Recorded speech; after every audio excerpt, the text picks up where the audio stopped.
చెప్పాను సార్. అప్పుడు ఇండిపెండెంట్గా ఉన్నాను సార్, పార్టీలో చేరాను సార్. పార్టీ ఆదేశాలు శిరసావహిస్తాను అని చెప్పాను. పార్టీ ఆదేశిస్తే ఏమైనా చేస్తాను. పార్టీ ఆదేశిస్తూ ఏదో చేస్తా చెప్పాను. అన్ని అందరూ వస్తాయి సార్ అర్థాలు. రకరకాల ప్రశ్న ఎక్కండి. పార్టీ ఆదేశిస్తే ఏదైనా చేయలేదు సిద్ధమండి. మామూలు అవమానం కాదు సార్. రాయబారం చేశారు సార్, వస్తున్నారు సార్, వెల్కమ్ సార్, వెల్కమ్ చెప్తాను, ఆహ్వానిస్తాను చెప్పాను. మళ్ళా వచ్చేసి జనవరి 20 తగ్గులకు వస్తున్నారండి. లేదు అయ్యో చెల్లుతున్నాం వస్తున్నారు చెప్పడం జరిగింది సార్. 23 వచ్చేసారండి. 24, 25 నేను వెంటనే కొన్సెషన్గా ఫోన్ చేసి, సార్ మీకు నాకు ఉన్న స్నేహం చెడిపోకూడదు. 93లో సార్ 6,000 మందికి వంట ఇచ్చారు సార్ కొన్సెషన్ గారు. నిన్న మొన్న స్నేహితులు కాదు సార్ నాకు. మా సైకిల్ ర్యాలీకి 6,000 మందికి భోజనం వండించాడు సార్. అప్పటి నుంచి మా ఇద్దరికి పనులు చేత వచ్చే నమస్కారం సార్ సీన్ గారు, రాబోతున్న నమస్కారాలు. వాళ్ళకి పర్మిషన్ కావాలి, వాళ్ళకి వచ్చి ఉండవు చెప్పడం జరిగింది సార్. అదిగో ఇదిగో అదిగో ఇదిగో అని చెప్పేసి నేను అన్నాను సార్.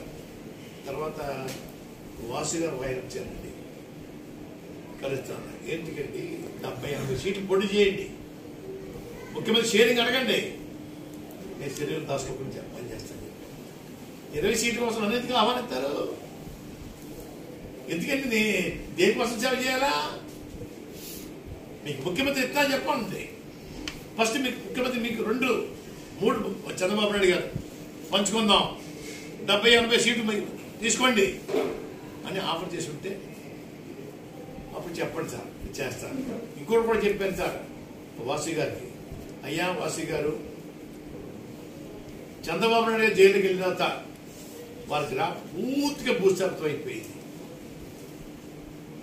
పవన్ కళ్యాణ్ గారు జైలుకి వెళ్ళి చూసి వచ్చిన తర్వాత బయటకు వచ్చి భరోసా ఇచ్చిన తర్వాత గ్రాఫ్ విపరీతంగా పెరిగిందండి. మీ వల్ల పెరిగింది గ్రాఫ్. చంద్రబాబు నాయుడు గారు ఏం చేయాలా? కళ్యాణ్ గారు జరిగిపోయింది, ఇతర ఆఫర్ కూడా చేసుకుందాం, ముందు మీరు 2 తీసుకోండి, తర్వాత నాకు 3 ఇవ్వండి అని అడిగి ఉండాలా వాసు గారు? అటువంటి మాట కూడా పొందడానికి మీకు అర్హత లేకుండా పోయిందే.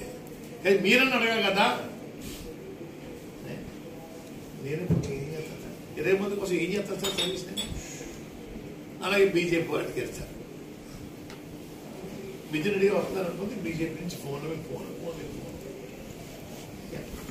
నేను అన్నానండి, నాకు మా అబ్బాయికి మంచి పదవులు ఇవ్వద్దు, మా కుటుంబం కోసం కాదు. మీరు 175 సీట్లు పోటీ చేస్తాను చెప్పండి, నేను పనిచేస్తాను. 175 సీట్లకి మంచి హైప్ రావాలంటే చెప్పండి, నేను చెప్తాను. 3. 1 స్టీల్ ప్లాంట్ ప్రభుత్వం అది ఉంచుకుంటామని చెప్పండి. 2 ప్రత్యేక హోదా ఇవ్వండి. 3 పోలవరం ప్రాజెక్ట్ మీ కేంద్రం టేకప్ చేస్తాం అని చెప్పండి.